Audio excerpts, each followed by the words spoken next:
Feel free to return to our channel at any time. Charlie Watts, spilling the beans that send shockwaves across the fandom.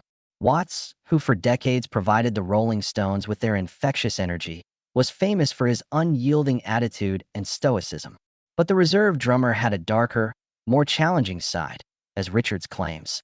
This side frequently clashed with the band's anarchy and inventiveness.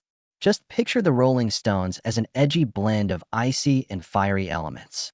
Keith Richards, the emblem of defiance, and the flamboyant showman Mick Jagger were on opposite ends of the spectrum. Meanwhile, Charlie Watts stood calmly on the other side, as if he were immune to the attention. Still waters, though, are profound. The ferocious personalities surrounding Hot frequently clashed with his resolute determination. Watts and Jagger notoriously had an angry altercation in the 1980s. Watts allegedly let loose his simmering rage when Jagger allegedly demoted him as the band's drummer during a band meeting. Watts went to Jagger's hotel room that night in a fitted suit and threw a punch that resounded more than any drumbeat. This episode showed Watts' restrained rage for the first time, demonstrating that the normally serene drummer could nonetheless be dangerous. There was also tension in Watts' friendship with Richards.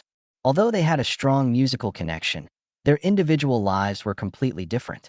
Watts' careful practices and subsequent sobriety clashed with Richards' erratic lifestyle and frequent brushes with danger.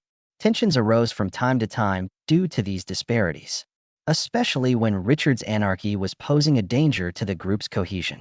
Charlie Watts was a character whose relationships were molded, and not necessarily in a positive way, by his unyielding beliefs.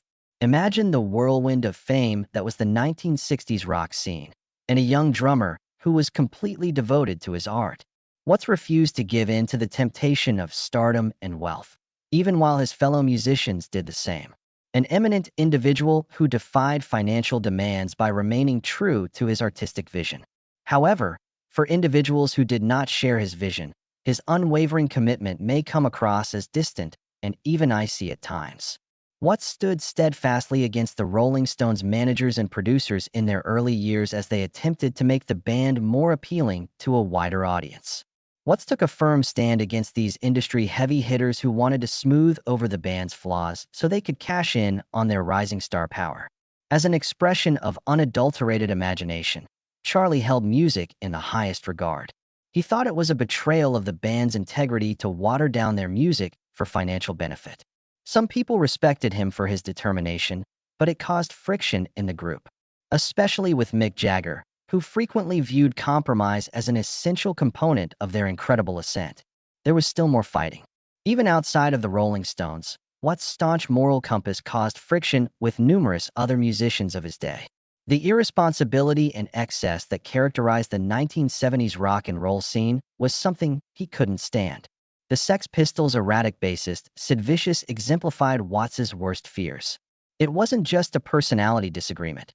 Watts and Vicious had fundamentally different philosophical views. In contrast to Vicious' chaotic presentation, Watts regarded music as a disciplined art form.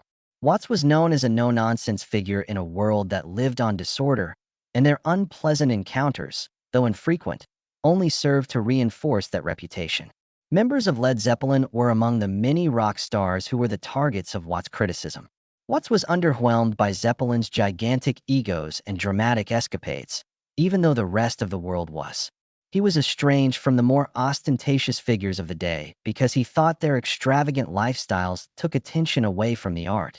His aversion to the rockstar mythos was more than simply a matter of taste. Those who did it were subtly criticized. Because of this, he became an interesting outlier to some. He came across as cold and critical to others around him. But Watts never considered himself to be better. The conviction and self-control and genuineness that drove his criticism was more profound than any haughtiness on his part. Being a rock star, he said, was a profession, not a license to indulge in vice. Evaluate the situation. Watts remained resolutely away from the traps of celebrity as he sat in his hotel room, drawing or reading, while his contemporaries were generating news for their outlandish antics. Being apart from his contemporaries' excesses made him a revered figure, but it also left him lonely and disconnected from the world around him. There were pros and cons to Watts's ethical approach to his music and life. It made him beloved by those who admired his honesty, but alienated many who thought his position was unyielding. A paradox marked his journey outside the band. An artist in a spectacle-driven profession, he turned his back on the culture that made him famous while still enjoying his career as a rock star. Watts repeatedly chose to stand alone in his pursuit of self-truth, even though doing so harmed him. Charlie Watts' personal life was far from tranquil, despite his unwavering demeanor. Imagine the unwavering drummer who appeared unfazed by the mayhem engulfing him on stage, but who is, in fact, silently giving in to the crushing pressure of the Rolling Stones' reputation and their incessant touring. Dissolved relationships, draining tours, and increasing personal stresses put even the band's most steady member on the brink of collapse by the 1980s. Watts, the steady rock of the band, started to display signs of the vices he had silently condemned in his bandmates: drunkenness and drug addiction. The spiral into addiction that Watts underwent was far more sinister than Mick Jagger's ostentatious antics or Keith Richards' famed near-death experiences. Public outcry and sensational headlines were non-existent. Rather, he fought incognito, concealed behind his carefully constructed persona. His addiction developed gradually, sneaking into his life while he pretended to cope with the relentless pressures of rock and roll success. In his search for relief from the constant chatter in his head, the very traits that characterized him, his self-control and discipline, became his chains. What in Shirley and Shepard's marriage was rocked from the inside out by Watts' addictions.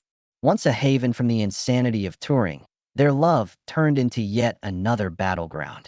Shirley, who is passionately devoted and secretive, had always been his rock, the one who held him to reality while the band partied it up. Yet, even she now had difficulty contacting him. Keep this in mind. Their previously peaceful evenings spent together devolved into hushed arguments. As the man she loved drew farther and further into himself, Shirley watched helplessly. Watts felt terrible about how his addiction was causing a rift between them, despite his reputation for undying devotion to her. There was a noticeable distance. While Shirley's patience was boundless, it was finite, and as Watts grew distant, she began to fear that she was losing more than just her husband. She was losing the entire ground upon which their life together rested. Tragic tensions were recounted by some who knew the couple: an individual ensnared in a downward spiral of self-destruction, and a woman who is utterly committed to save him. But Shirley, who never gave up on him, never left him, not even when things seemed hopeless.